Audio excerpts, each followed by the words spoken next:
Porque a gente está continuando esse processo de seleção, né, para lá do departamento, segunda apresentação do Ivan. A gente vai entrar numa maratona, né? Hoje tem o Ivan, amanhã tem mais uma pessoa, semana que vem tem uma cada dia. Duas das apresentações vão ser remotas, né? São pessoas que estão fora do Rio e as outras são todas presenciais. Vou mandar um e-mail só para confirmar se são remotas e presencial. Mas seria importante, né? Quando presencial todo mundo pensar, ficamos imaginando que é melhor. Então, vou passar a palavra ao Ivan. Então, Ivan, a ideia é você fazer uma apresentação, para a gente passar no e-mail de pesquisa, um histórico seu, né, um memorial, né, e, algum exemplo de pesquisa e plano futuro, tá? E aí será seguido de uma conversa informal. Né? Beleza, é uma boa apresentação aí. Deixa eu só começar a botar o tempo. Bom, gente, bom dia. Meu nome é Ivan, acho que alguns aqui já me conhecem, né? Eu sou egresso da PUC, fiz mestrado aqui. E queria dizer que eu estou muito feliz de participar dessa segunda etapa do processo seletivo. Vou falar um pouquinho para vocês do que eu fiz no meu doutorado, o que eu penso em fazer no futuro, professor aqui no departamento. E no finalzinho eu vou recapitular como que eu cheguei até aqui, falando da minha graduação e do meu mestrado. Tá? Eu dei um título bem genérico para essa apresentação, que tem bastante a ver com o que eu fiz no doutorado que eu pretendo fazer, que é pesquisa tanto fundamental e aplicada na área de materiais para energia e sustentabilidade. Tá? Então, eu começo com essa figurinha aqui só para dar uma visão geral. Nessa linha do tempo à direita, eu fiz graduação em engenharia mecânica lá na UNB, o professor Taiguara. O Taiguara também é egresso da PUC, ele fez doutorado aqui, se não me engano, ele graduou em 2007, eu comecei a trabalhar com ele em 2009, assim que eu entrei, e nós ficamos muito amigos e estivemos colaborando desde então, e hoje a gente é bastante próximo. Em 2014 eu me formei e o Taiguara fez uma exportação direta e me mandou fazer mestrado aqui na PUC. E aí eu saí de Brasília e voltei para o Rio, na verdade eu sou original do Rio, fui para Brasília, voltei. E aí eu fiz mestrado aqui com o Márcio entre 2014 e 2016. E aí até então a minha área de pesquisa era bastante engenharia mecânica, assim, puro sangue. Era bastante mecânica dos fluidos, muita simulação numérica, teologia, fluidos não newtonianos, tive uma interface boa com Paulo, com Mônica, naquela época. E aí, no meio de 2016, quando eu estava terminando o mestrado, eu fiquei assim num limbo emocional, eu não sabia direito o que eu ia fazer. Eu sabia que eu ia fazer doutorado, mas eu não sabia aonde, quem. Eu passei um tempo assim meio perdido.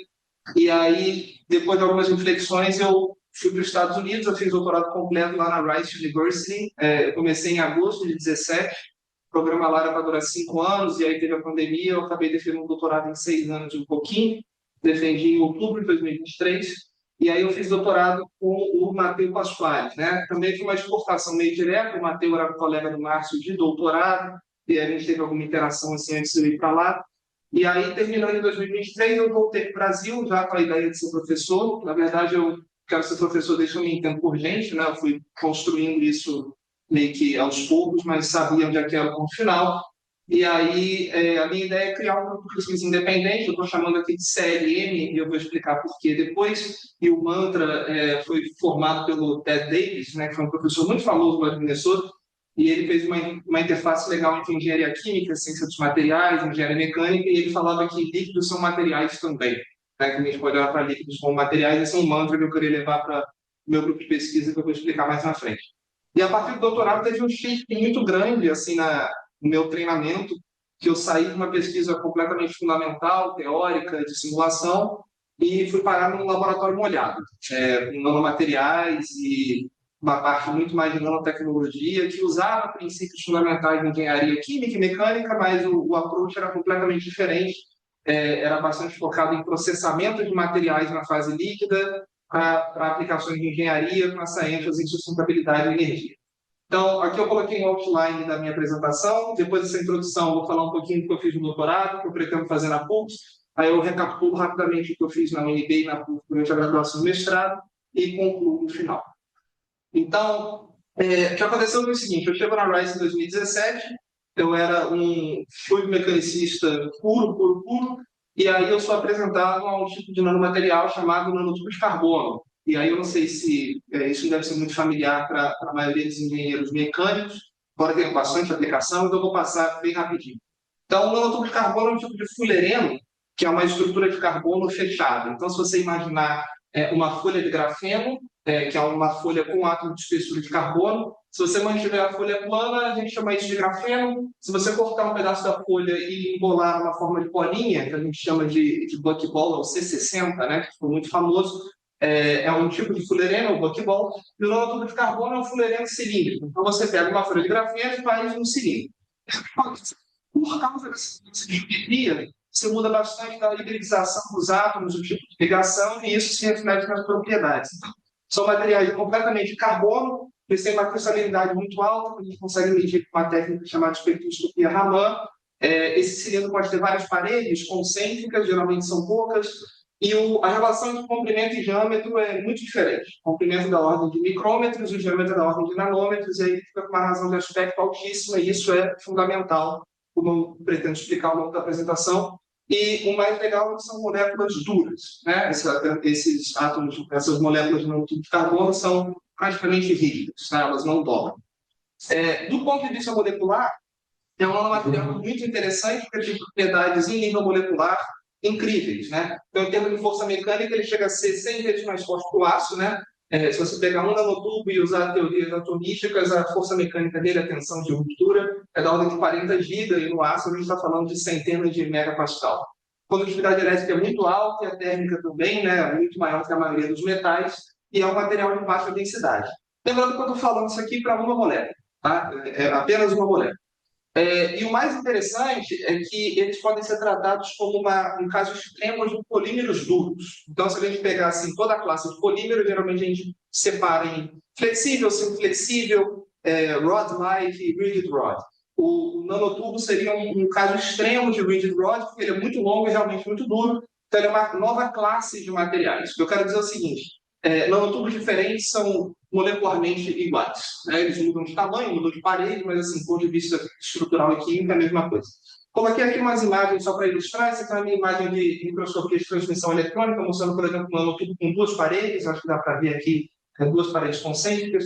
E aqui mostrando meio que em corte, né? O diâmetro meio pequenininho. E aqui uma imagem de microscopia de escaneamento eletrônico, mostrando esse emaranhado de nanotubos, né? Que na nossa escala fica mais ou menos assim, cabelinho preto.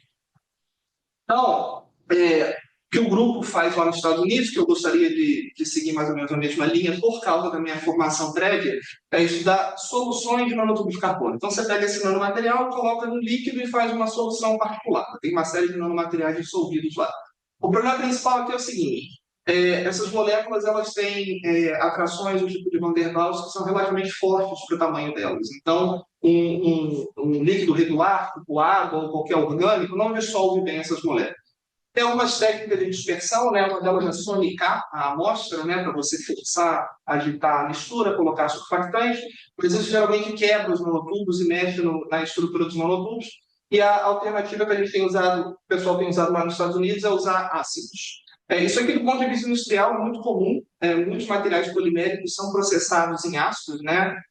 Fibra de Kevlar em ácido sulfúrico, por exemplo. Isso aqui, do ponto de vista prático, é muito comum.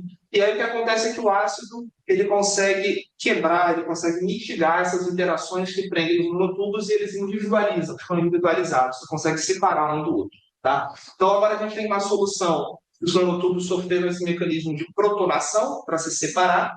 E é uma solução, do ponto de vista agora de mecânica dos fluidos ou de colóides, é uma solução termodinamicamente verdadeira. As moléculas não estão coladas, estão bem dispersas umas das outras, e aí ela funciona, né, como se fosse uma solução de polímeros duros, só que no caso extremo. E aí a gente tem uma série de teorias para predizer a biologia e o comportamento de fase dessas soluções. Então, do ponto de vista de engenharia e de materiais, a parte mais interessante é que, como a gente tem moléculas muito grandes, uma hora você coloca muitas moléculas lá, aumenta a concentração, não tem como elas ficarem soltas e randômicas, elas começam a se ordenar. E isso a gente chama de transição de fase e gera uma fase que a gente chama de cristal líquido. Então, é uma coisa que escoa como um líquido, mas tem uma estrutura ordenada como um cristal sólido. Então, se a gente tem uma concentração muito baixa, eles são isotrópicos, mais ou menos assim, eles não se veem, os nanotubos. À medida que você aumenta a concentração, eles sofrem uma transição de fase, geram cristais líquidos, e eles começam a ficar espontaneamente ordenados. E essa concentração de transição é uma coisa que vai com o inverso da razão de aspecto. Então, como eles têm a razão de aspecto enorme, essa concentração é muito pequenininha. Então, aqui tem umas imagens de microscopia de escaneamento também, mostrando de verdade os nanotubos sofrendo essa ordenação quando você aumenta a concentração. Essas aqui são umas imagens de microscopia óptica, em que na fase cristal líquida eles sofrem um processo chamado de birrefringência, então eles refletem a luz, né? A luz refrata de forma diferente, então fica essa imagem assim meio azulada, cristalizada. E aqui uma imagem de escaneamento eletrônico com temperatura criogênica que mostra esses nanotubos todos alinhados. Tem uma série de teorias para a gente fazer isso, né? Tentar predizer a biologia e o comportamento de fase. E esses experimentos aqui são muito interessantes, eu vou discutir isso mais na frente, porque eles usam muito pouco material. São amostras pequenininhas de nanotubo de carbono em mililitros de solvente, né? Então é uma coisa assim em pequena escala. E por fim, a ideia fundamental da pesquisa que eu fiz lá, que eu gostaria de fazer, é o seguinte: você tem uma solução de nanomateriais, essa solução em alta concentração é ordenada, então a gente pode se beneficiar da ordem dos nanotubos ali, na microescala, para processar coisa para uma aplicação de engenharia de materiais em grande escala. Tá? Então, existe um desafio de engenharia que é o seguinte: um nanotubo tem propriedades maravilhosas. Quando você faz um material de um nanotubo de carbono, feito por nanotubo de carbono, nada garante que você vai ter as mesmas propriedades de um nanotubo. Você tem que manter e transferir do nível molecular para o nível macroscópico. E esse processo de criar novos materiais macroscópicos ele tem que ser barato, escalável e, de preferência, sustentável, para isso ser prático do ponto de vista de implementação na sociedade. E aí o approach que eu desenvolvi, eu aprendi, eu fiz parte, o que eu quero trazer para cá, é o que a gente chama de Liquid Phase Process. Então, a gente vai processar uma solução e essa solução vai virar alguma coisa macroscópica. Então, eu vou trazer alguns exemplos aqui. Então, esse aqui, por exemplo, é um cabo comercial de transmissão de energia que foi revestido com alumínio e cobre. Esse aqui é um de nanotubo de carbono e as propriedades do novo cabo de nanotubo de carbono competem com as dos cabos comerciais. Então, aqui tem uma série de tintas, por exemplo, para impressão 3D, que tem aplicações interessantes para fazer espumas e colocar como material interno de capacitores. Essa aqui são aplicações de filmes finos, né, em que você pega a solução, deposita no substrato bem fininho, coagula a solução e depois mede propriedades ópticas e elétricas e, de novo, compete muito bem com outros materiais comerciais. E o que eu mais foquei no meu doutorado foi a produção de fibra de nanotubo de carbono.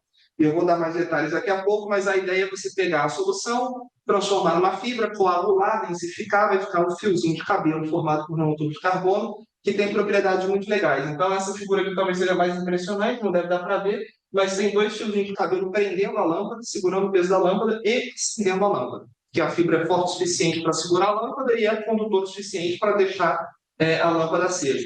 E aí tem uma série de aplicações práticas, algumas em biomedicina para fazer medidas de sistemas neurais e até algumas de camisas inteligentes para medir batimento cardíaco e por aí vai. E a parte interessante de processamento na fase líquida, que é escalável, em baixo custo, a gente aproveita uma série de conhecimentos de polímeros, como eu disse o exemplo do Kevlar, e outras fibras de polímero muito comuns na engenharia, de NEMA, Spectra, todas elas são processadas a partir de polímeros na fase líquida, e a gente usa o escoamento para pegar aquela ordem dos nanotubos e ordenar mais ainda, e depois coagula para ter uma coisa estruturada em macroescala. Bem, então, o contexto disso tudo se envolve na indústria de materiais. Tá? Então, o paradigma que a gente tem atualmente para a indústria de materiais é que fazer materiais é muito caro, do ponto de vista energético, do ponto de vista de sustentabilidade. Então, aqui tem um gráfico ilustrativo de que, se você pegar todas as emissões globais de gás carbônico e outros gases de efeito estufa, fazer materiais é uma parte substancial disso. Na verdade, é a terceira contribuição. Só perde para agricultura e eletricidade, são coisas vitais. Então, fazer materiais comuns, como metais, polímeros e fibra de carbono, por exemplo, consome muita energia. Só no caso do metal, a gente está falando aí de alguma coisa da faixa de 50 a 100 quintilhões de joules por ano. Isso dá 70% de toda a energia consumida na indústria. emite muito CO2, então só metal também emite alguma coisa na faixa de 4 a 5 gigatoneladas de CO2 por ano. Se você pegar toda a planta de CCUS, de captura de carbono, por exemplo, apresentaram aqui, o pesquisador lá da Petrobras, que eu não me lembro o nome, apresentou um seminário ano passado. Se tudo der certo em CCUS, você mitiga alguma coisa na faixa de dezenas de megatoneladas, e só metais produzem gigatoneladas. Então, a gente está ordem de grandeza acima do que as abordagens tradicionais de mitigação de carbono conseguem pegar. E gera muito lixo, porque esses materiais são difíceis de reciclar e gastam muita água. Então, fazer materiais é horrível, é muito caro. Eu coloquei alguns gráficos aqui para ilustrar isso. Então, esse primeiro aqui, ele mostra a produção do que a gente faz por ano, né? Então, a gente usa muito aço, por exemplo, muito metal, bastante polímero e usa pouca fibra de carbono. Usa pouco porque é caro, né? Mas metal, polímero usa bastante. Esse outro gráfico aqui mostra a emissão de CO2 por ano. Então, aqui os metais são aqui em cima, polímeros mais ou menos aqui no meio, e a fibra de carbono aqui de novo, pouco, porque a gente usa pouco. E aqui tem a energia embutida para fazer o material. Quantos joules você gasta? Metais aqui de novo, polímeros aqui de novo, e agora a fibra de carbono está aqui em cima, porque ela é muito cara energeticamente, e aqui a taxa de reciclagem, e aí metal é aceitável, agora polímero, fibra de carbono, cerâmica são muito difíceis de reciclar. Tá? Eu vou dar mais detalhes sobre isso, porque isso tem bastante a ver com o que eu fiz lá no doutorado. Então, a conclusão é que a gente usa um monte de materiais que são intensos energeticamente, intensos em termos de emissão, e muito difíceis de reciclar. E aí, no do carbono, isso é muito militado lá na RISE, pelo meu orientador e numa associação que eu vou explicar daqui a pouquinho também. A ideia é a seguinte: a gente propõe, né, não a substituição do paradigma existente, mas assim, uma nova visão da indústria de materiais. E a visão é a seguinte: a gente faz materiais de monotubo de carbono que conseguem competir com materiais industriais. Então, essas duas figuras aqui mostram, por exemplo, propriedade de fibra de monotubo de carbono. E aqui você tem uma propriedade por outra. Então, é força mecânica por condutividade elétrica ou condutividade térmica por módulo de Young e por aí vai. Então, a ideia é, quanto mais à direita no alto você está, melhor. Você combina bem as duas. Então, as fibras de monotubo de carbono são os triângulos pretos, e aí, à medida que o tempo foi passando, a gente foi melhorando isso no laboratório, a gente está indo para a direita e para o alto. Então, atualmente, a gente está mais ou menos aqui, a gente compete com fibras de carbono em tensão mecânica e compete com metais em condutividade elétrica. A gente mistura as coisas com materiais de carbono. E o mesmo raciocínio vale para as outras propriedades. Então, a gente consegue competir com esses materiais industriais fazendo materiais de nanotubo de carbono. E esses materiais de nanotubo de carbono ainda têm mais funcionalidade, geralmente eles são molinhos, são flexíveis, né? Depois de densificados, né? E eles têm maior potencial de serem reciclados. Então, por exemplo, metal dificilmente dobra, né? Se você pegar uma fibra de carbono daquela de capacete ou vai para uma nave espacial, depois que você faz o processo de gravitização nela, ela fica frágil, né? Brittle, ela vai quebrar. E a ideia principal é a seguinte: formar monóxido de carbono, né, a gente compra, né? Tem uma série de empresas que fazem isso, mas esse processo de síntese ele pode ser feito a partir de combustíveis fósseis. Você pega um hidrocarboneto leve, geralmente óleo ou gás natural, e você consegue separar esse hidrocarboneto em monotubo de carbono, que vai ser usado para fazer materiais, e em hidrogênio limpo. Então, a ideia é você pegar um hidrocarboneto, não queimá-lo para fazer energia gerando CO2 e água, mas sim fazer monotubo de carbono e hidrogênio, e isso aqui acontece sem a emissão de CO2.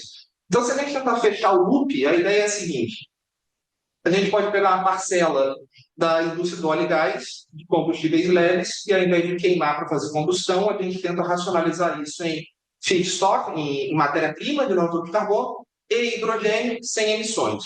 O hidrogênio vira energia limpa para transporte elétrico, por exemplo, e os monóxidos de carbono viram matéria-prima para tentar fazer novos materiais que podem substituir os antigos, metais, polímeros e fibra de carbono. Então, essa sim é a ideia geral.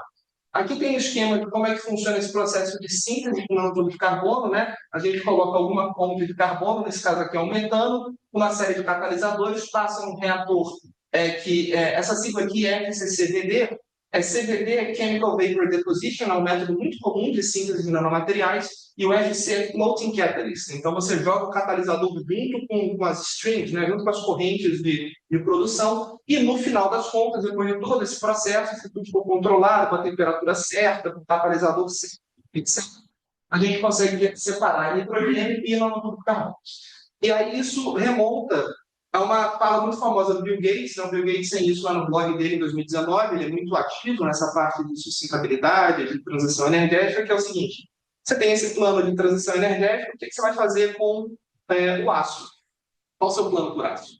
Ele usa aço para tudo, e aço é muito caro, né? Então, a ideia disso aqui é tentar substituir um pouco do aço por outras coisas equivalentes ao aço com menos custo, né? Menos custo de energia, de emissões, de água, de bicho e por aí vai. Então, essa é a ideia geral. O meu doutorado se enquadra nisso, tá? Então, eu entrei no grupo, peguei o bonde andando, né? Um grupo grande, bastante ativo. No meu doutorado, os problemas que foram apresentados é o seguinte: o que está desafiando a maturação, né, a implementação dessa tecnologia? É basicamente escalabilidade. Tá? Então, tem um problema de escalar a produção dos nanotubos, ou seja, escalar esse processo aqui de gerar hidrogênio e gerar nanotubos, e tem um problema de escalar a produção de materiais, ou seja, escalar a produção de fibra, de filmes e etc.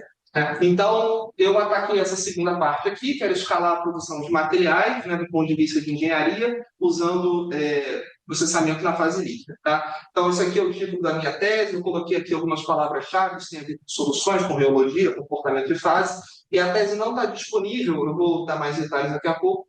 Tem mais coisas que a gente está com um processo de patente, então está tudo meio bloqueado.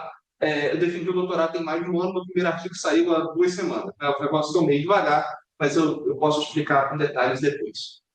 Bem, então, a primeira coisa que eu ataquei no meu projeto de doutorado foi o seguinte: nanotubos podem ser produzidos de diversas maneiras, né? E se isso aqui um dia for para a indústria, você não pode garantir que você vai usar um nanomaterial de apenas uma fonte. Vão vir várias fontes diferentes. Então, será que a gente consegue entender como é que diferentes nanotubos se comportam juntos? Então, a gente pegou nanotubos diferentes, esses nomes aqui são nomes comerciais, de 3 nanotubos diferentes, misturou todos em diversas soluções com diferentes proporções, e aí eu fiz um estudo teórico, assim, eu julgo elegante, que era pegar a distribuição de comportamento, a distribuição de comprimento de cada uma dessas amostras e usar médias numéricas para tentar prever qual que seria a distribuição de comprimento da mistura e tentar prever o grau de polidispersidade daquela mistura, porque agora você tem nanotubos grandes, pequenos, todos misturados de uma vez só.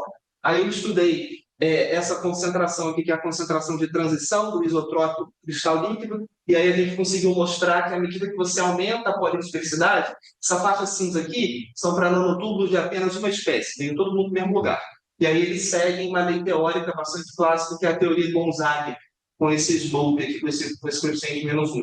À medida que você mistura nas bolinhas rosas, você aumenta a polidispersidade, você diminui essa concentração. Então, isso aqui é uma coisa muito tradicional na física de colóides, né? Você estudar a concentração da transição de fase. Então, a gente conseguiu mostrar que esses nanotubos se misturam, né? Aqui tem uma série de imagens de microscopia eletrônica, eles não estão separados, não estão em fases separadas, eles se misturam e o comportamento deles misturado consegue ser predito por uma teoria de colóides clássica de polímeros plásticos. Aí a segunda etapa do projeto foi o seguinte: ok, isso aqui acontece em alguns ppm, né? A concentração aqui é da faixa de ppm. Então, agora vamos aumentar a concentração dessas soluções e vamos tentar fazer fibras com essas soluções misturadas. Vamos ver o que acontece. E aí, o comportamento foi muito parecido. A gente conseguiu misturar nanotubos diferentes, fazer uma série de fibras. Então, aqui tem imagem de microscopia óptica das soluções muito mais concentradas, né? Agora não mais ppm, mas agora já em porcento. Né? Aqui algumas imagens das fibras que eu produzi no laboratório, né? da parte de fora, lisinha e da seção transversal bem densa e bem redonda. E aqui uma série de gráficos de propriedades. O legal é que os quadradinhos são dados à literatura. Os quadradinhos cinzas são dados à literatura para nanotubos que vieram de apenas uma fonte. E os outros, as bolinhas rosinhas, são os nanotubos misturados. Então, a gente conseguiu mostrar que as propriedades dessas fibras misturadas elas podem ser previstas pelas mesmas regras, né, de escala que são feitas para materiais de fonte única, né? Contanto que você saiba medir a razão de aspecto dessa mistura de forma coerente. Né? Então, isso aqui mostra como se fosse um mapa de propriedades dado pela razão de aspecto da sua mistura. Então, também tem uma teoria bastante legal aqui para dizer quem que é a razão de aspecto média da mistura e por aí vai. E, por fim, que na verdade foi o que atrasou o meu doutorado um pouco, o meu orientador propôs uma coisa, isso é mérito praticamente todo dele, ele propôs o seguinte: tá, você consegue misturar os dois nanotubos e fazer uma fibra, consegue prever a fibra, ótimo, maravilhoso. Mas a questão é, você consegue misturar duas fibras?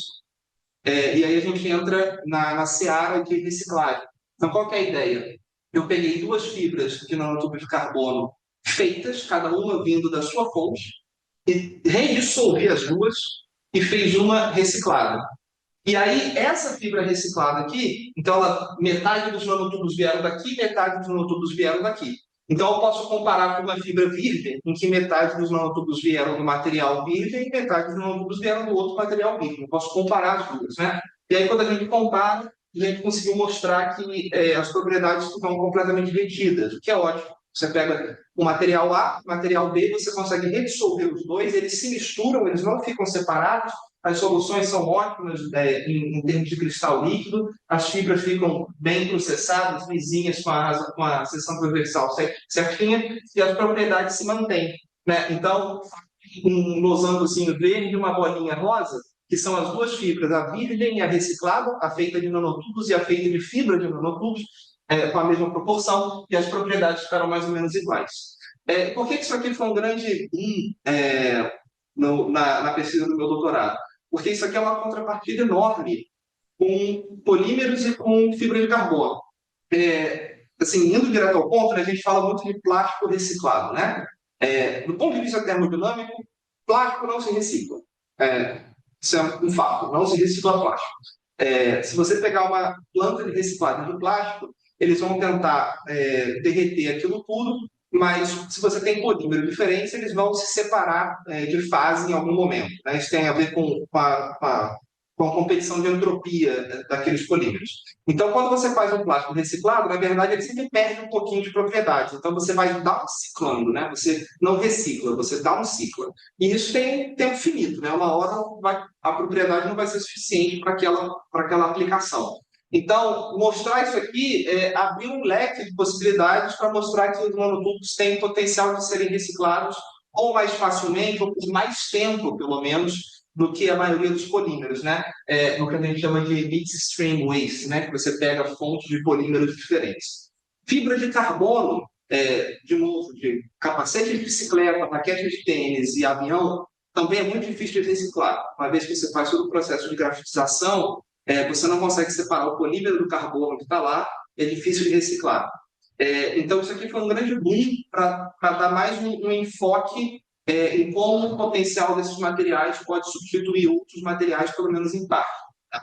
Então, eu ainda fiz outras coisas no meu doutorado, mas por enquanto eu vou parar por aqui dos meus principais. Algumas coisas eu vou deixar para o futuro, né, que eu vou discutir. E eu trabalhei também, eu fui metendo meu nariz em tudo que dava, né, para ir aprendendo coisas diferentes. E comecei a trabalhar em alguns projetos assim paralelos. Um deles foi um projeto para pegar soluções de nanotubos de carbono e tentar tirar alguma propriedade biológica, e ele tem muito mais a ver com a minha formação original.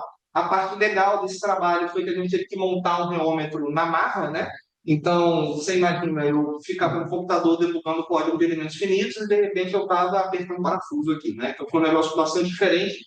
A gente montou um reômetro bypass, né? Então a gente conseguia jogar a solução de um lado para o outro, fez um controle de temperatura, e aí funcionou como um reômetro capilar, feito no laboratório, que a gente pega uma bomba de seringa, né? Uma syringe pump, coloca lá a vazão que você quer, e mede a pressão e tira uma viscosidade equivalente, né? E aí a gente fez isso para diversos tipos de nanotubos, em diferentes temperaturas, tentou mostrar como que essas soluções se comportam, de novo, pensando no processamento, né? Se conhecer essas viscosidades é importante do ponto de vista de processamento.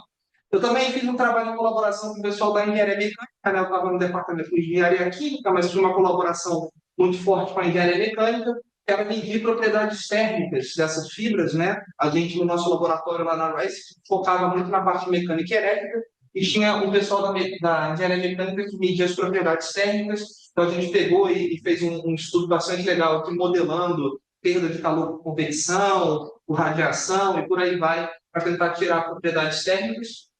E também me envolvi com outras coisas mais na área de materiais, tá? Então, eu participei de um projeto que usava grafeno, desse método aqui, que é o Flash Joule, que é um método meio que de reciclagem de grafeno, para fazer compósitos e tentar encontrar qual que seria a razão entre o grafeno, né, entre o filler e a matriz ótima para propriedades. Um trabalho mais de física teórica para olhar para essas folhas de grafeno e de um outro nanomaterial, que é a folha de HBN, né, de boronitrate, para medir difusão desses materiais, desses nanomateriais. A gente fez um trabalho de fluorescência que ficava olhando para uma folhinha dessa, assim, num slide de vidro, e media o deslocamento quadrático médio para tirar coeficiente de difusão. E também fiz um trabalho mais voltado para a parte de polímeros biodegradáveis, que era fazer como se fosse um mini reômetro que ficava rodando com uma solução de celulose, e aí isso forçava um alinhamento dessas fibras de celulose, e a gente usava essas nanofibras para fazer compósitos também, e aí tinha um filler biodegradável para fazer polímeros. E aí todos esses trabalhos aqui, eu não sou autor principal, eu sou um mero colaborador. Esses dois primeiros já foram publicados, esse aqui já está submetido tem tempo, a gente espera ouvir em breve. Então, isso aqui dá um apanhado geral do que eu fiz no meu doutorado. Eu me envolvi em outras coisas, eu fiz só uma seleção aqui que eu achei mais interessante de mostrar. Bem, isso tudo do meu doutorado se enquadra numa coisa um pouco maior que foi criada quando eu estava lá. Então, isso é uma coisa muito recente, que é chamada o Carbon Hub. O Carbon Hub é como se fosse uma associação de pessoas interessadas em tecnologia de carbono. E aqui, tecnologia de carbono, leia-se qualquer coisa derivada de carbono, não necessariamente nanotubo. Pode ser grafeno, fullerenos e por aí vai. Então, a visão do Carbon Hub é acelerar essa transição energética e combater mudanças climáticas através desses processos de substituição de materiais, né? É propor um novo paradigma para substituir materiais em até certa escala. De zerar as emissões, né, que tecnicamente a gente tem que fazer até 2050, de acordo com os tratados da ONU, gerar uma quantidade significativa de hidrogênio e fazer isso tudo produzindo materiais de carbono que possam substituir materiais tradicionais. O Carbon Hub, enquanto instituição, ele coordena e financia pesquisas nessa área, ele colabora com uma série de interessados, tanto político privado quanto governamental, e ele incentiva a formação de indústrias, companhias e mercados para esses materiais de carbono. Então, a pesquisa do Carbon Hub envolve tudo que a gente possa pensar de nanomateriais de carbono, desde síntese e caracterização até aplicações. Tem uma série de universidades envolvidas, né? Aqui tem um desenhozinho, né?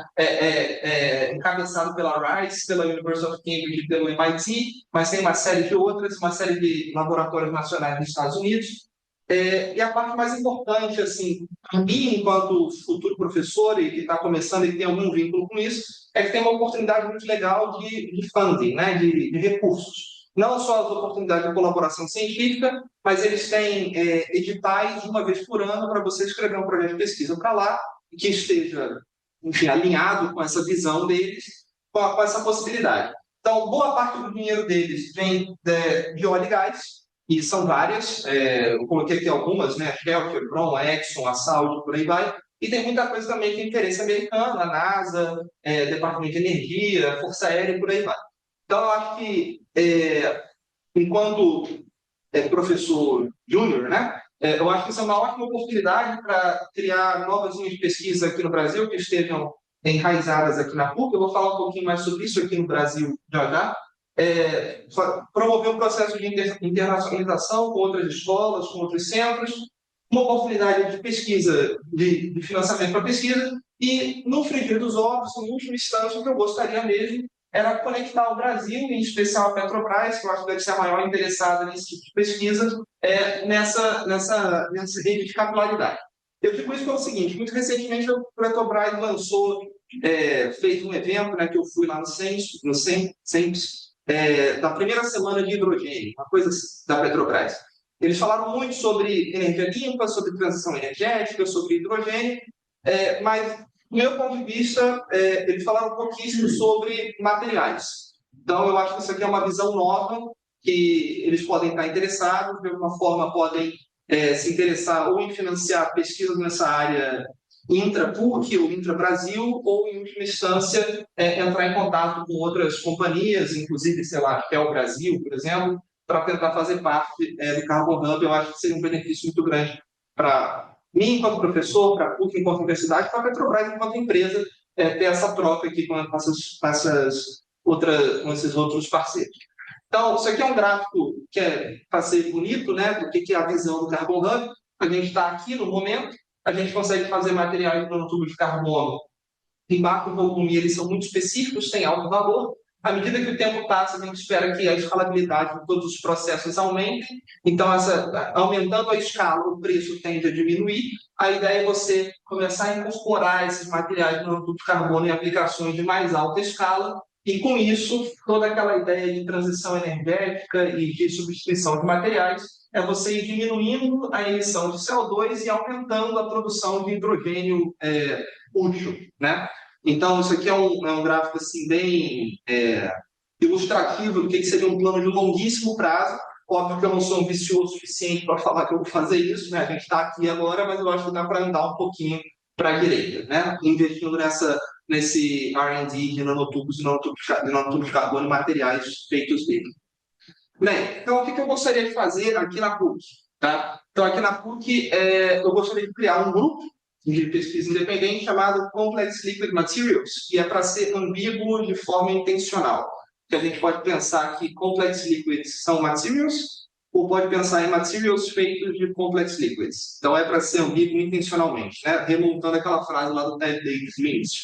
Então, eu gostaria de fazer pesquisa nessa área de materiais e sustentabilidade, tanto fundamental quanto aplicada. Eu coloquei aqui algumas palavras-chave, né, pensando em materiais multifuncionais, mas do ponto de vista de solução tem muita coisa de cristal líquido, de comportamento de fase, de fenômeno de transporte, de biologia e por aí vai. Tá?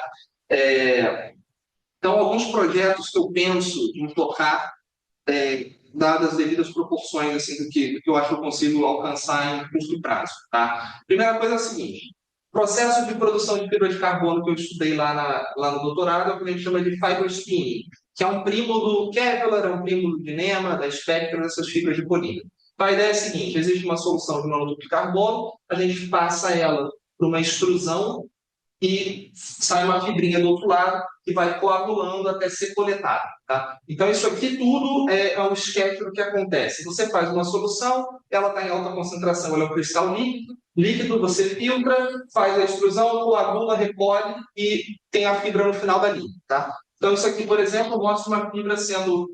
a fibra está vindo daqui, já vai aparecer um zoom, ela está sendo coletada numa bateria, né, que está rodando mais rápido, porque ela está sendo escoada, né, para ir esticando a fibra e densificando a fibra. Então, deve dar para ver aqui em algum momento. Ela está passando aqui no meio desse negocinho rosa e está sendo coletada lá. E aí eu acho que tem muita coisa que eu possa contribuir no futuro, não com esse processo aqui, mas em especial com esse aqui. Eu liguei esses dois vídeos, eu não sei se está claro aqui, mas deve dar para ver uma cortina de líquido caindo e aqui as fibrinhas andando de um lado para o outro. Então, isso aqui é um zoom da fibra saindo. Tá? Então, isso envolve um fenômeno muito complexo de mecânica dos fluidos e de transporte de massa, né? Porque à medida que o líquido vai saindo, tem uma difusão, né? Ele vai coagulando. Né? Então, você vai perdendo solvente e vai sobrando nanotubos de carbono. E a gente sabe muito pouco sobre isso. Isso é tudo meio experimental, meio empírico, tem um monte de espaço para a gente tentar entender a modelagem dessas soluções, a modelagem do processo de difusão e por aí vai. Então, acho que isso é uma coisa que eu gostaria de fazer e tem bastante aplicação, em especial se a gente for pensar em escalabilidade, porque você vai aumentar as concentrações, vai aumentar as velocidades, tudo vai ficar mais hamiltoniano e mais difícil. Outra coisa interessante que eu gostaria de fazer é estudar o que a gente chama de tactoides. Tactoides é uma gota de cristal líquido. Isso é uma coisa muito curiosa, que é o seguinte: uma vez que você tem uma solução desse tipo, que está bem misturada, dependendo do tipo de nanotubo, do tipo de colóide, do polímero, você deixa ela paradinha lá, ela separa em gotas. Né? Isso, de novo, tem a ver com a entropia. E aí essas gotas, né, fica uma solução super anisotrópica, né, com pedacinhos anisotrópicos, e tem propriedades ópticas e eletrônicas interessantíssimas. Né? A gente só teve um artigo publicado sobre isso, né, que foi o artigo da Vida A vida de Amari, ela é minha colega de sala, hoje ela é professora lá na Georgia Tech, e o trabalho dela foi basicamente estudar a formação desses tactoides, estudar a propriedade de absorção de luz, de transmissão de luz, tamanhos e por aí vai. Então, acho que tem muita coisa aqui de ciência fundamental e aplicada que dá para fazer, explorando as propriedades de cristal líquido desses tactoides.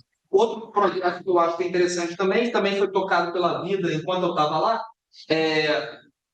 é, estudar o comportamento de fase de concentração de soluções altamente concentradas. Tá? Então, o que a gente chama de fase isotrópica e fase nemática é a primeira transição. Então, você tem nanotubos randômicos, você aumenta um pouquinho a concentração, eles se ordenam e viram uma fase nemática.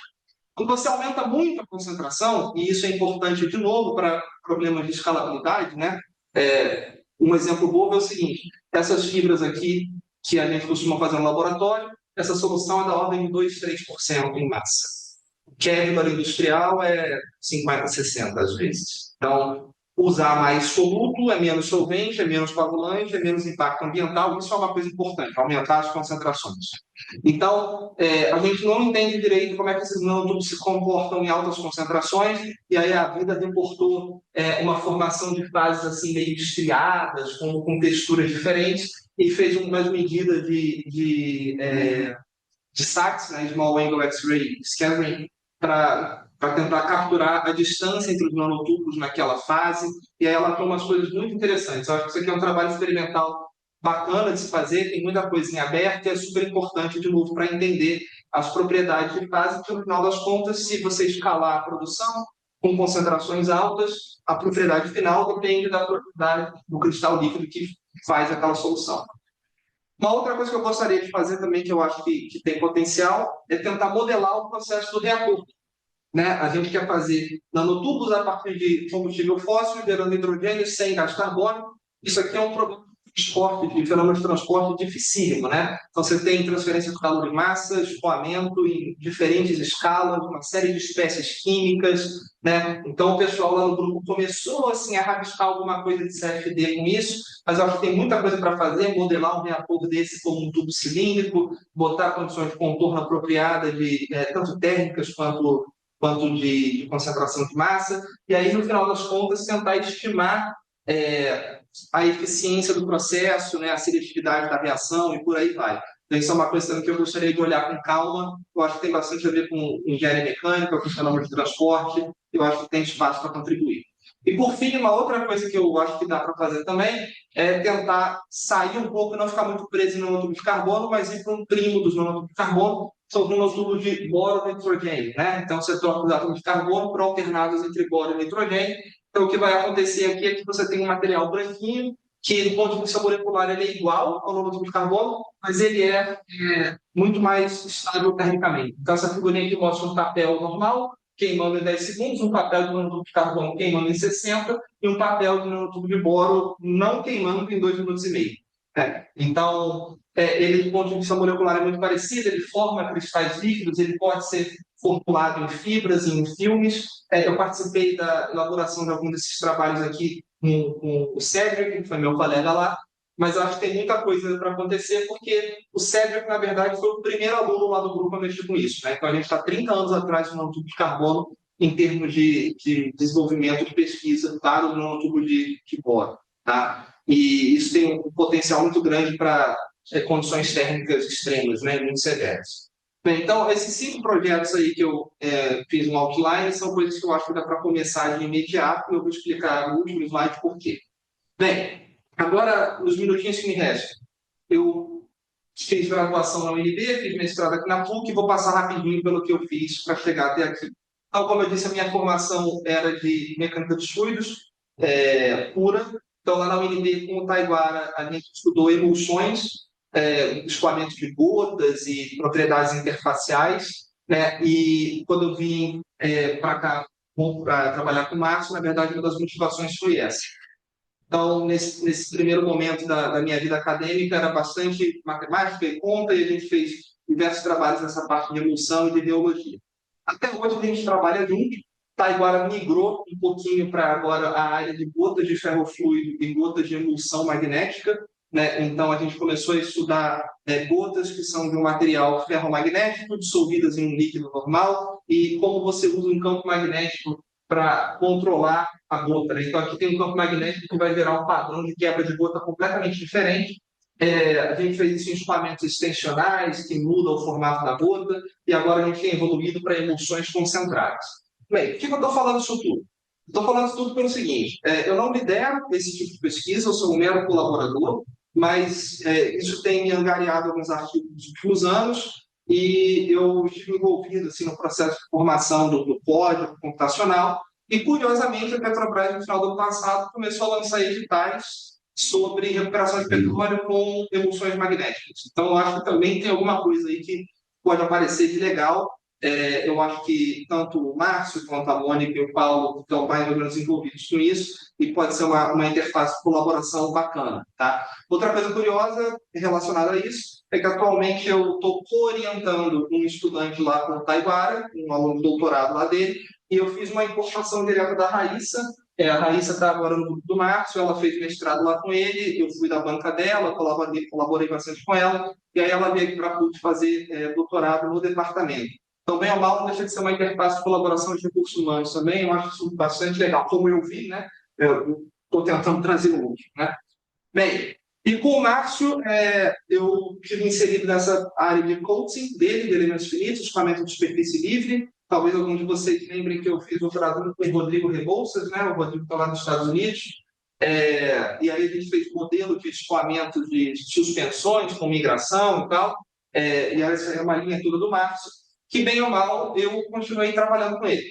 Né? Então, mais recentemente, eu desenvolvi o meu próprio código baseado no dele. A gente tem implementado outros modelos mais complicados, né, que envolvem riscoplasticidade, fixotropia, e também tem feito coisas com interfaces geológicas relativamente complexas. Também acho que tem uma interseção legal com o Márcio, com o Paulo e da ONU, em especial. Importante aqui, em todos esses trabalhos, o Rony Thompson, lá da UFRJ, esteve envolvido também, né? Então, tem que dar créditos a ele. Eu estou, no momento, também orientando o aluno de doutorado do Rony, o Felipe, que foi esse rapaz aqui. O Felipe pegou o meu código e começou a implementar coisas novas, e eu tenho dado uma força para ele, e aí o Rony me convidou para ser orientador. Bem, então isso tudo era só para mostrar como eu cheguei até aqui, né, como eu sou de volta, mas a maior parte da minha apresentação foi sobre doutorado e sobre futuro. Com isso, eu queria só concluir a minha apresentação. Tá? O meu plano de curto prazo, o que eu gostaria de fazer aqui na PUC enquanto professor, é começar a montar um laboratório molhado. E para esse laboratório, eu não posso vir aqui e simplesmente falar que eu vou montar um laboratório igual que eu tinha no doutorado, porque isso não vai acontecer, né? São 25 anos de investimento lá.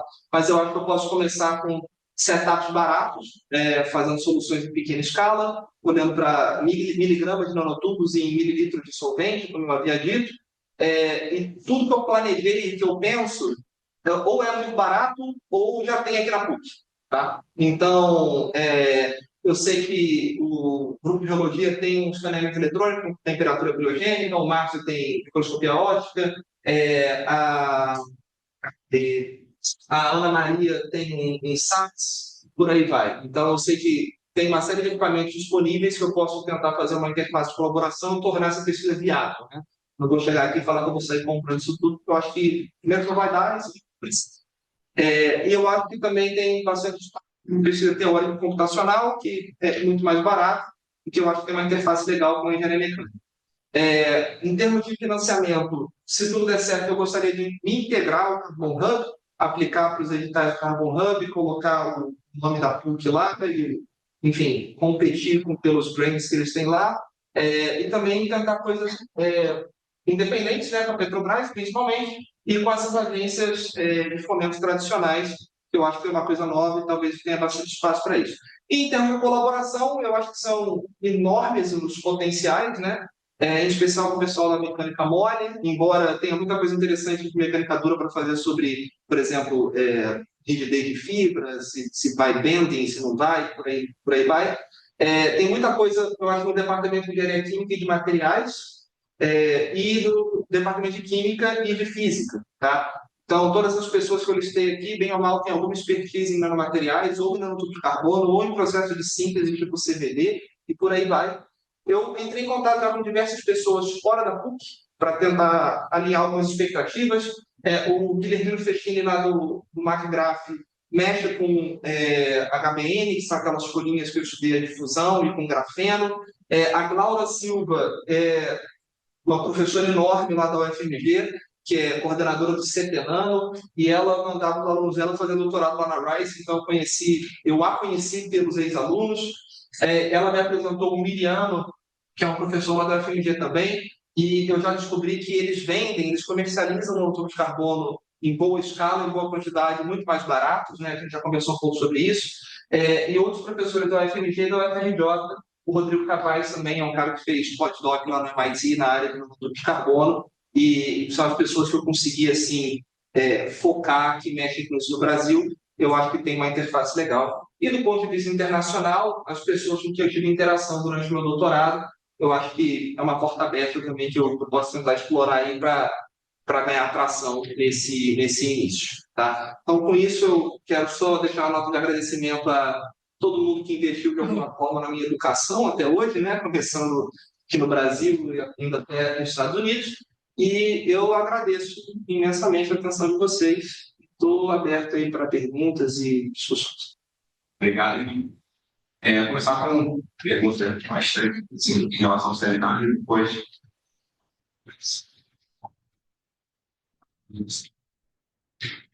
Eu tenho uma pergunta, não sei se eu quero o gráfico direito, mas você mostrou um certo ponto, um gráfico de custo energético, onde eu entendi que apontava que o custo energético dos tubos de carbono era alto, comparado, por exemplo, com o metal. Mas aí depois você, sei lá, no slide seguinte, você fala que a ideia é que os nanotubos de carbono seriam a opção mais sustentável. Eu acho que eu não entendi a sua pergunta. Eu acho que, Exatamente aí. obrigado pela pergunta, eu acho que é falha minha por não ter esclarecido as coisas. Uma coisa vamos lá, em inglês é mais fácil, CNT Fiber, é uma fibra de monóxido de carbono. A outra é o que a gente chama de Carbon Fiber. É uma coisa diferente. Carbon Fiber é uma coisa industrial, certo? Então, tudo que tem nesse nanotubos de carbono não estão nesse gráfico, só a fibra de carbono que está nesse gráfico. Talvez o que mais chama a atenção nesse gráfico é o seguinte: se você pegar esse gráfico aqui, é CO2 emitido em toneladas por ano. E aí a fibra de carbono está aqui embaixo. Bem, por quê? Porque tem pouco.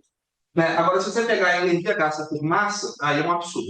Os nanotubos não estão nesse gráfico. Na verdade, a tese de doutorado de um amigo meu no movimento é colocar os nanotubos de carbono nesse gráfico. Mas as estimativas de TA, né, de análise técnica econômica e LCA, ciclo de vida, indicam, né, o que a gente sabe é que vai ser bem menos danoso do que isso. Então, a ideia é que nesse arco aí do meio de baixo, eles estariam bem abaixo. Bem abaixo. Na verdade, eu diria que hoje eles estão iguais em escala de laboratório. E aí a ideia é tentar prever como é que isso ficaria em grande escala. uma pergunta. Se a parte de como só fibra ser usada para a descrição dela e é uma fibra rígida, chega a pensar em, por exemplo, se deve ser uma coisa Petrobras, equipamento, mas mais rápido, uma coisa que a gente ficava fazendo aqui, as regras de poder. É possível, depois que ela está em aspas, ela conseguir fazer uma expressão em honra, ou ela. Eu acho que assim, a minha experiência é a seguinte: uma vez que ela esteja solidificada em ácido, se você colocar ela em outro líquido que não seja ácido, ela não vai dissolver de novo. Não vai dissolver de novo. E eu vou perguntar aqui, de curiosidade, né? Obviamente eu fui perguntar aqui degradação, assim, futuro, a sombra do dele tem nas sociedades. O que eu posso te afirmar é a minha experiência, né? A minha experiência, essa é uma coisa curiosa.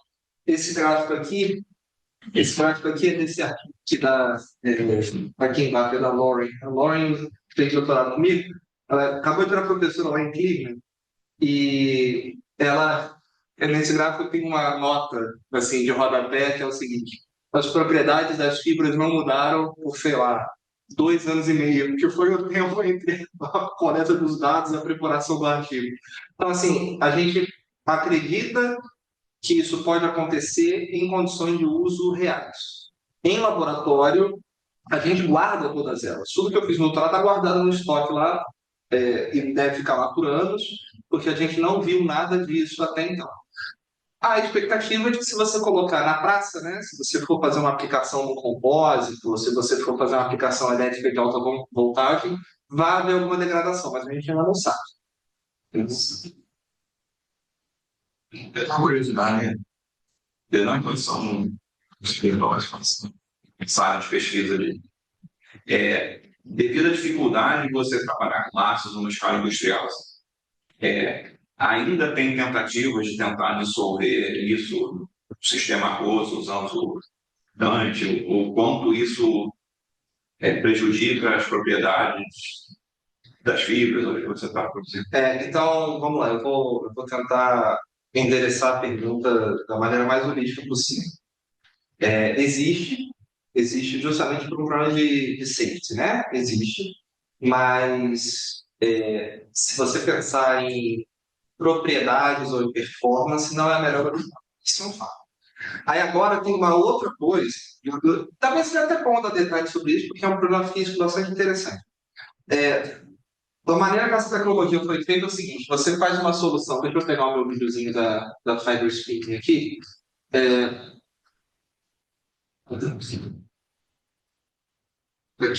Então, essa solução é uma solução de risco, certo? E provavelmente é assim que vai ficar. O grande lance que a gente tem trabalhado, a gente não, né? Eu estava trabalhando, eles continuam trabalhando lá, é o processo de coagulação. Dessa maneira aqui, que as minhas fibras foram feitas, que essas aqui foram feitas, esse coagulante é acetona. Que, se você parar para pensar, se eu tenho todo esse discurso de sustentabilidade, é meio que... Então, a pesquisa mais recente, que na verdade é esse artigo aqui do Oliver, que está difícil de sair, mas uma hora vai, é o seguinte: o Oliver ele conseguiu uma maneira de não coagular em acetona, mas coagular em água. Então, ele ainda usa ácido em água. E aí, eu queria mostrar isso pelo seguinte: a maneira que ele faz isso é assim, ó. Aqui tem uma fibrazinha saindo nesse pontinho, né? E isso aqui é uma difusão do ácido que está aqui nessa fibra para a acetona. O que o Oliver bolou foi o seguinte: ao invés de fazer a fibra saindo para um pontinho, ele faz um furo anular em volta, que cospe água também. Então, vai ter água numa bacia de água. E aí, essa água aqui mexe na camada limite de difusão, que muda o processo de coagulação, você consegue coagular em água. Um problema assim, super difícil. Mas então, o primeiro problema da acetona resolveu e do ácido não. Agora, como é que o Oliver teve essa ideia? Ele teve essa ideia porque aí é um contraponto, né? E, respeitosamente, eu discordo de você. Ácido na indústria é a coisa mais comum. Dupont faz tudo com H2SO4 e o pessoal lá contratou um consultor da Dupont para dar esse bizu aqui, né? O bizu da água veio deles. E aí a questão era essa: o que a gente faz com ácido? Eu não acho que seja uma coisa difícil do ponto de vista industrial. Não, mas seria, com certeza, a indústria preferir trabalhar no sistema aquoso. Sim, certamente. Mas assim, Não é que não dá para fazer, não, certamente, mas assim, eu digo assim, uma vez que a tecnologia está bem estabelecida e que você consegue controlar essas coisas de segurança, eu não acho que seja um limitante, entendeu? Talvez seja um facilitador, mas eu acho que não é um limitante. Então, o que a gente tem feito agora é o seguinte: a Dupont doou, isso aqui é um sistema industrial, isso aqui não é de laboratório, tem um painel enorme eletrônico que faz essas coisas rodarem nessa velocidade altíssima, né? Doaram para a gente, para eles, uma série de equipamentos para tentar fazer uma coisa meio industrial. A gente ainda usa ácido, é tudo ácido safe, né? E está coagulando em água agora. Então, existe, proximalizar. Existe, sim, o pessoal tem tentado ainda surfactantes, tá? Tem tentado não, tem conseguido, você consegue. Só que no final da linha, as propriedades não são tão boas porque o material fica sujo, né? Ele fica lá sujo com surfactante. Esse é o maior problema. Quando você fala de escalabilidade, quer dizer, hoje, o grande desafio para você ter uma produção em escala inicial, você a quantidade que você tem hoje de fibra de carbono que você Tem vários, tá? Primeiro grande desafio é uma questão de política pública, que é você tentar pegar, assim, é difícil você convencer, assim, você convencer uma indústria de óleo que você vai parar de queimar a parte do seu metano para tentar fazer isso, né? Esse é o primeiro problema. Agora, do ponto de vista científico, o maior problema, na minha opinião, é esse problema aqui, que é o problema de escalar esse processo de síntese. Então, o que a gente vê no laboratório é o seguinte: você coloca o metano, coloca o catalisador, coloca, enfim, toda a alquimia e sai hidrogênio do outro lado. Mas a seletividade da reação não é tão alta quanto deveria, o yield da reação não é tão alto quanto deveria. Esse processo aqui não é um processo ótimo o suficiente para darem um tiro de escalabilidade, fazerem reatores grandes e por aí vai. A escalabilidade não é na produção, é na matéria-prima. Isso, é na matéria-prima, é na matéria-prima. Eu vou dar um outro exemplo que é o seguinte. Cadê os meus gráficos aqui? Hoje, se você quiser comprar N toneladas Isso, esse é o problema. Então, olha só. Esse pontinho vermelho e esse pontinho azul aqui são fibras da mesma concentração de nanotubos diferentes. Esse vermelho é esse aqui, que é um nanotubo de uma indústria russa, e o azul é desse aqui, que é japonesa. E aí, bem, basicamente eles mudam de tamanho e, portanto, mudam a propriedade da fibra. Esse aqui é $2 a grama, esse aqui é 200. Então, existe o negócio está preso no outro, né? A qualidade da matéria-prima e o preço dela. Então, eu acho que uma vez que esses processos de síntese ficarem mais eficientes, a tendência é que o preço caia, né? Eu acho que esse é o maior desafio. Então, tem dois desafios: a escalabilidade da matéria-prima e a escalabilidade do processo. A escalabilidade do processo parece ser a coisa mais simples. Aquilo que eu mostrei em videozinho em laboratório é um processo industrial, é uma microplanta industrial. O lance a conta que a gente fazia enquanto aluno era o seguinte: eu tenho 20 ml de solução. Quanto tempo eu vou ter que ficar aqui nesse experimento para fazer o negócio rodar? Agora, aquele negócio lá com 20 ml de solução, o experimento acaba em 5 minutos. Está escalando muito mais rápido. Então, acho que a questão é a matéria-prima. Matéria-prima é o maior dos problemas. Para dar números, as coisas vão começar a ficar mais fáceis se a gente chegar em megatoneladas por ano de produção de monóxido de carbono. E hoje a gente está, assim, perto da tonelada. Tem ordem de grandeza ainda de escalabilidade, né? Esse. Muito.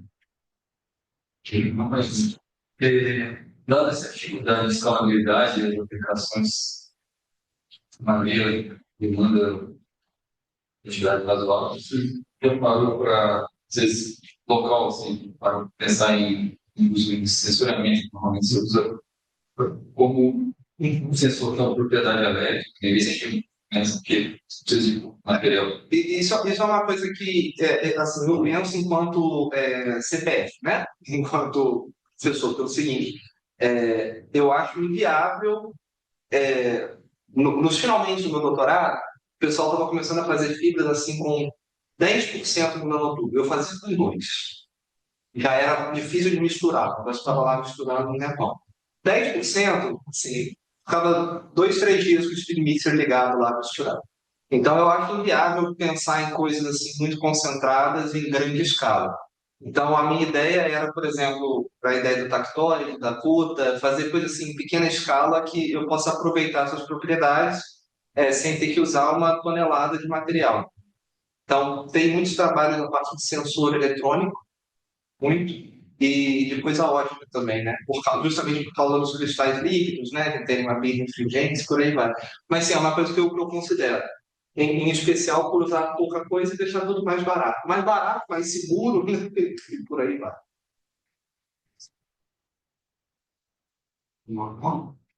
Acho que podia passar por uma parte formal. Se você estudou aqui, mas se você tiver alguma dúvida em relação ao dia a dia do professor, Dúvida.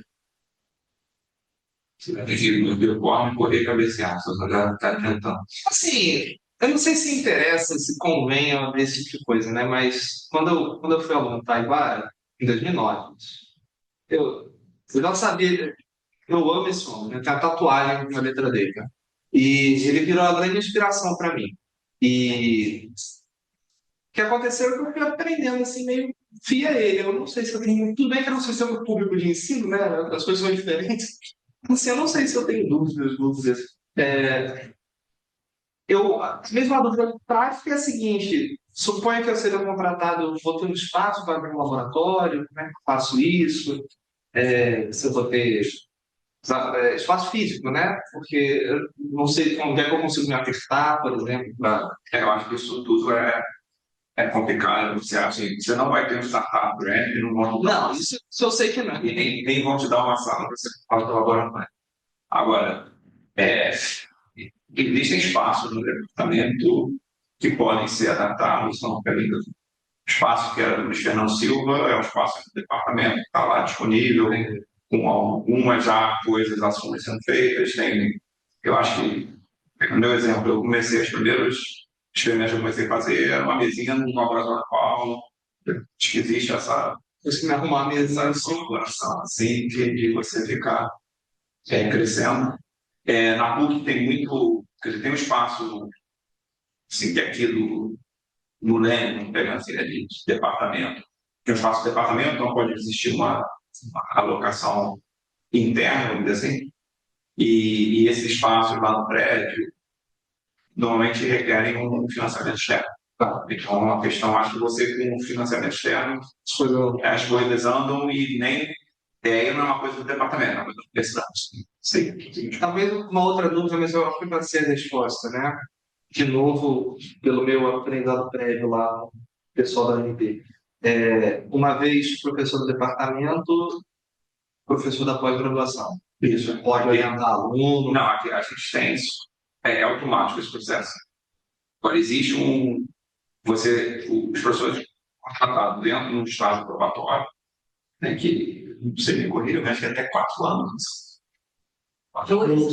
Celso, peraí, acho que o Celso não, peraí. Mas tem um processo. Você. E aí, a gente tem a política de que o contratado é automaticamente toda a votação, e durante o período probatório ele não fica sujeito às regras de credenciamento. Para dar o tempo do cara se estabelecer. Que são. 3 a 4 anos. Não, que são as regras. E tem umas regras específicas, mas é questão de orientação, de publicação e de atuação na pós-graduação. Então, ele só é avaliado depois do satisfatório. E aí vai acontecer o seguinte: se ele não tiver desempenho, ele é avaliado sem eficácia. Não. Vai embora, você vai me querer. Sim, deve ser avaliado a questão de credenciamento. Não existe assim, você está aqui 1 ano e você foi descredenciado após, porque você não desempenhou no primeiro ano. E quais são as regras do probatório? Aí, de novo, é produção. Se você. Não só produção, porque se você der uma aula que os alunos não conseguem assistir, isso entra. Então, é uma avaliação do seu desempenho na cadeira. De ensino, pesquisa, de desenvolvimento, acho que cada vez mais de fazer recursos. Então, é uma avaliação global dessa. Mas assim, a gente não tem essa questão divisão do professor da graduação como professor da pós-graduação. Como na UFRJ, então, o professor da escola de engenharia, do CACO.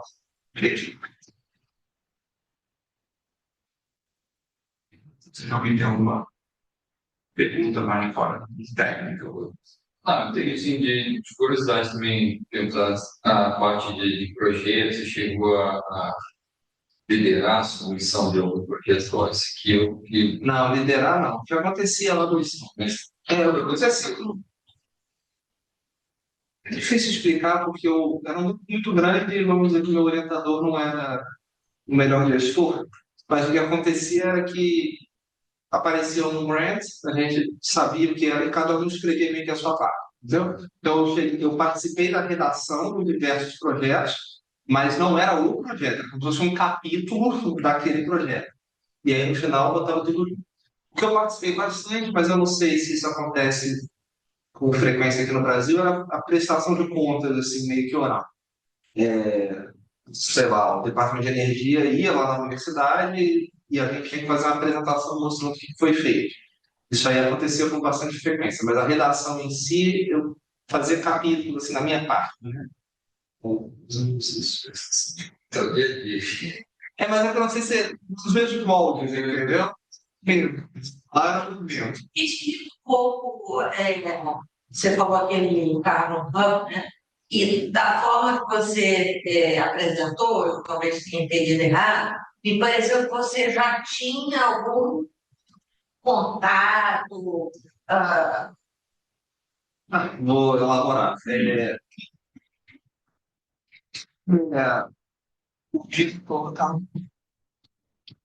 sou membro do Carbon Hub, assim, isso é assim, botar um e-mail no site, sabe? E o que acontece é que, uma vez membro, eles abrem editais de pesquisa todo ano que você pode aplicar. E aí, eu acho que é simplesmente uma questão de conversar com a direção do lá, falar, olha, assumir essa posição aqui no Rio, o Carbon Hub não tem nenhum representante sul-americano, acabei de terminar o doutorado aí com vocês, eu gostaria de, enfim, colocar minha universidade, meu grupo aí, para ver o que eu consigo fazer. E aí vira como se fosse uma microfapérdia, né? Você vai aplicar para os projetos, contanto que eles estejam alinhados com a visão deles. Papel é pequeno, só vai de segunda. A família é livro papel, tem aquela mega. Vai dar uma mega. Mas eu acho que o principal, Angela, é que uma vez integrado lá, é, esse meio, é difícil explicar politicamente, porque assim, eles centralizam o dinheiro, só que o dinheiro entra por todos os lugares, é centralizado e sai por todos os lugares. Então tem financiamento de fora dos Estados Unidos, dentro dos Estados Unidos, mas não necessariamente eles têm que voltar para onde eles foram, né? Então eu acho que uma vez lá, é a possibilidade de, não me entenda mal, mas assim, de receber um recurso externo, né, que já está lá, contanto que você se envolva no projeto certo, né? E com isso o que eu quero dizer o princípio que eu penso, né, é tentar me envolver em projetos que envolvam ou o meu ex-grupo e que eu colaborei, né? Então esse último slide que eu coloquei, por exemplo, o Geoffrey Meyer, que é esse cara da engenharia mecânica, na verdade é o autor correspondente desse artigo aqui, né, das propriedades térmicas. Então, esse pessoal aqui de baixo, todo mundo é membro do Carbon Hub. E eu, outra, me perdi. Enfim, o pessoal da Rice, essa galera aqui de baixo, todo mundo é membro do Carbon Hub. Eu acho que é uma maneira de eu me envolver em projetos que sejam, nem que eles sejam o principal PI, né? Mas que de alguma forma eu esteja envolvido para implementar alguma atuação. Eu não tenho pretensão de chegar lá e falar, olha, virei professor, me dá dinheiro. Eu não acho isso acontecer. Mas eu acho que é uma oportunidade de colocar o meu pezinho lá. Eles têm alguma história de financiamento fora? Dos Estados Unidos? Muito, porque Muito coitado. muito coitado, técnico de Milão e na Inglaterra, Cambridge. Desculpa, só para entender. Para trazer o contexto. Bom, o Ivan ainda fazendo doutorado. O Matheus sempre falou, acho que até por interesse de atrair a doutorado. Financiar. Tem que ser um país. Não, assim, mas eu acho que o Matheus sempre compensava, eu me envolvendo no Carnaval, mas ele fora do passo. Para criar um braço do Carnaval no Brasil como um ponto estratégico de atrair a Petrobras. Olha assim, ele tem quem financia grande parte do dinheiro é Shell e Exxon. Isso. E aí, não sei se seria interessante trazer a Petrobras uma maior também, time. E assim, o problema é que o negócio ficou muito Estados Unidos e Europa, né? Então eu acho que tem um interesse estratégico em botar alguma coisa no chefe de subsídio. Tem alguém deixando isso falando? mas na América Latina, assim. E eu vejo isso com bons olhos, em especial, você agora falando de novo como candidato, né, como professor. Acho que é uma oportunidade legal para os estudantes, né? Quando recurso humano, assim, fazer um intercâmbio, sala fora, receber pessoas, eu acho que é uma oportunidade bacana. Mas, de novo, né, a gente está no plano das ideias, tá? Não quero escrever nada em pedra, não, mas eu acho que é viável. Como professor aqui né? O que você pensaria que teria condições de oferecer de curso? Essa é uma ótima pergunta, obrigado. Então, vou falar assim, que eu me sinto confortável para dar na graduação praticamente qualquer coisa da Mole. Acho que eu poderia dar curso de Macflow 1 e 2, de termodinâmica, de Transcal e mesmo vale para ponte, né? Agora, de coisas novas, eu ofereci um curso novo no primeiro semestre do ano passado, que foi um curso basicamente sobre o meu doutorado em nanotecnologia de carbono.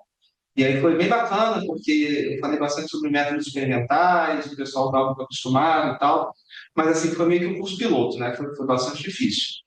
Eu acho que esse é um curso que eu continuaria a oferecer sobre nanotecnologia, focado nessa parte de carbono, mas eu tenho medo de ele virar um curso para os meus alunos, sabe? Só quem vai fazer pesquisa comigo vai fazer esse curso. Então, talvez eu dê uma repaginada, né? Para ficar uma coisa mais ampla. Agora eu vou oferecer um curso de colóides e interfaces, e colóide tem tudo a ver com nanotubos de carbono, né? Que na verdade eu pretendo fazer uma fusão de dois cursos que eu fiz lá fora, sobre colóides, molhabilidades, interfaces e por aí vai. Eu gostaria de fazer um curso de métodos experimentais relacionado a isso, né?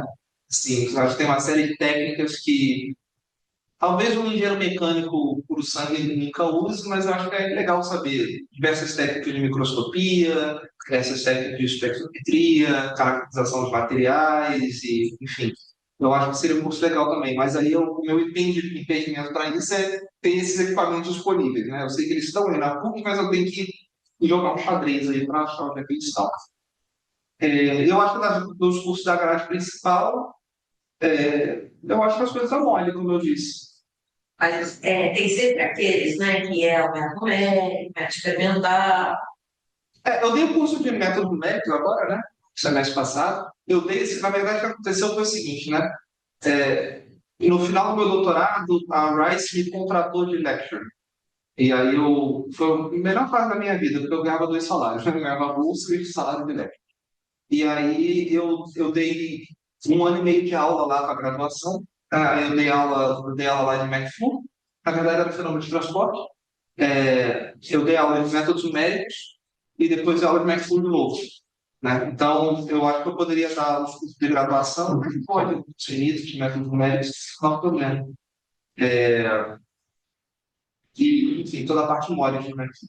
Então, eu acho que teria condições de ministrar.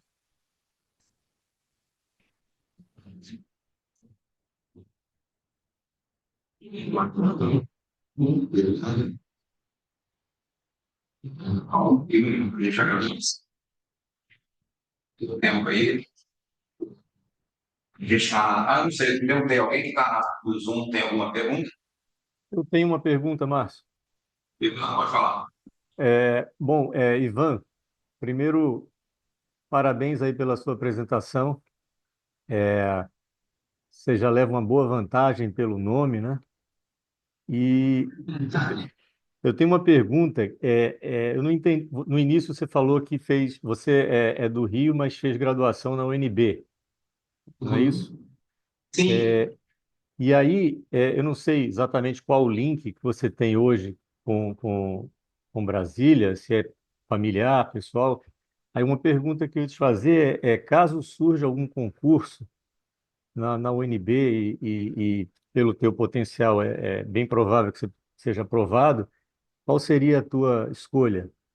Considerando que você conhece bem o Rio, conhece Brasília e tal, qual seria a tua escolha? Você me ouve bem daqui? Oi? Você me ouve bem? Eu estou falando meio longe do Eu, computador do eu, Márcio. eu te ouço, Olá. eu te ouço até melhor do que os outros, né? Pela tua posição. Ah, beleza. Então, eu vou tentar resumir. De novo, eu não sei a quantidade de detalhes que convém, mas vamos lá. A minha família é original do Rio. O que aconteceu foi que em 2006, a família da minha mãe se mudou para Brasília. E aí eu fiz o ensino médio na faculdade lá, e depois eu voltei para o Rio para fazer mestrado. A situação presente é o seguinte: a família da minha mãe está em Brasília e a família do meu pai está no Rio. Respondendo a sua pergunta de forma direta, e sem colocar pressão, mas já colocando, se é que isso me cabe, eu voltei para o Brasil para ser professor da PUC. Eu não cogitei fazer nenhum concurso. Eu sei, por exemplo, que tem um concurso da Unicamp aberto. Não pretendo me inscrever. A UNB também estava com concurso aberto até pouco tempo atrás. Não pretendo me inscrever. E o meu próximo compromisso no dia de hoje eu estou comprando um apartamento aqui na Gávea. A minha vida vai ficar aqui. Então, eu não pretendo sair do Rio. E, como eu disse, eu saí dos Estados Unidos para vir para a PUC. Não tem outra opção para mim de ir para Brasília, por exemplo. Perfeito. Tá ótimo, cara. Obrigado. Rafael, Márcio, eu gostaria de fazer uma pergunta também. Vocês estão me ouvindo bem? não ouvindo bem lá. Tá. Ivan, eu também gostaria de dar os parabéns aí por sua apresentação. Eu realmente já tinha visto a primeira apresentação, acho que foi há 1 ano e meio, mais ou menos. Eu queria que você falasse um pouquinho desse período que você já está aqui no Brasil, né, trabalhando com o Márcio aí nesse último ano, pelo menos. Eu não estou a par dos detalhes, então eu queria que você falasse um pouquinho mais, se você participou de alguma montagem de projeto, já, se vocês conjuntamente já escreveram alguma coisa para tentar fazer pesquisa aqui na PUC, enfim, fala um pouquinho sobre isso, por favor. Falo sim, Marcos. Obrigado pela pergunta. Então, esse ano de 2024 eu fiquei como professor conveniado, né, vinculado ao grupo do Márcio, mas foi um ano de transição, né? As coisas foram bem rápidas. Eu me envolvi não na parte de aplicação, assim, de submissão de projetos com o Márcio, mas na verdade eu me envolvi na parte de relatório, né, de prestação de contas e de reuniões. E boa parte desse ano, o que eu passei fazendo foi desafogando as coisas que eu herdei do doutorado. Então, eu me envolvi com o ensino, né? Eu criei um curso novo, eu dei um curso que já tinha aqui, me envolvi nesse projeto, que é um projeto que eu estou alocado lá no grupo do Márcio, mas não na parte de submissão, e sim na parte de relatório, por aí vai, com outras pessoas também, né? Com outros pesquisadores e alunos envolvidos, e fiquei tentando, enfim, finalizar essas coisas que foram meio que herdadas do meu doutorado. O que eu tenho ficado de olho agora é que, assim, está no meu radar que deve aparecer um edital do Jovem Pesquisador da FAPERJ, que geralmente é em dezembro, e não apareceu, mas eu suponho que vai aparecer agora. E uma vez que esses editais comecem, eu pretendo começar a escrever e aplicar para eles. Ok, tá. Obrigado aí. Parabéns, Ivan. Tá? Eu não ouvi. Não deu para te ouvir Então, direito, não. só agradecendo aí pela resposta e te dando parabéns aí, boa sorte. Caso você venha a ser contratado, né? Boa sorte aí na sua vida futura. Obrigado. Talvez não tem mais. Obrigado. Oi, pessoal, Tudo aqui é bem? Rafael. Rafael. Opa, tudo bem? Primeiro aí, Ivan, parabéns pela apresentação. Eu também consegui, eu lembro também da tua apresentação de quando você chegou na PUC um tempo atrás. Então, foi bom para complementar aí as informações. Queria entrar na esteira aí da pergunta do Marcos e fazendo a ponte com suas primeiras ideias de projeto a ser submetido e tal, para colocar a mão na massa em algum trabalho experimental de uma maneira bem imediata. Como é que você imagina que isso poderia ser feito? Eu vi que você citou aí potenciais colaboradores com pessoas de diferentes laboratórios, mas assim, para começar a obter um resultado novo de uma maneira rápida. Você já conseguiu mapear onde seria feito, se no laboratório do Márcio, onde você está agora, ou algum outro? Como é que seria esse processo? Obrigado pela pergunta. E sim, eu assim, tenho um mapa mental que eu diria que é bem estruturado, né? A minha ideia é entrar em contato com o pessoal do MacGraph e do CT para comprar material deles em pequena escala. Eu acho que isso é relativamente barato. Solvente, se eu optar pelo uso de ácido, que eu acho um pouco inviável a princípio, porque o laboratório precisa de uma estrutura mínima de segurança, é barato, né? Qualquer indústria química, tipo a Sigma, vende, mas se for tentar técnica de dissolução com surfactante, por aí vai, eu diria que o laboratório do Marx tem todo o recurso que eu preciso.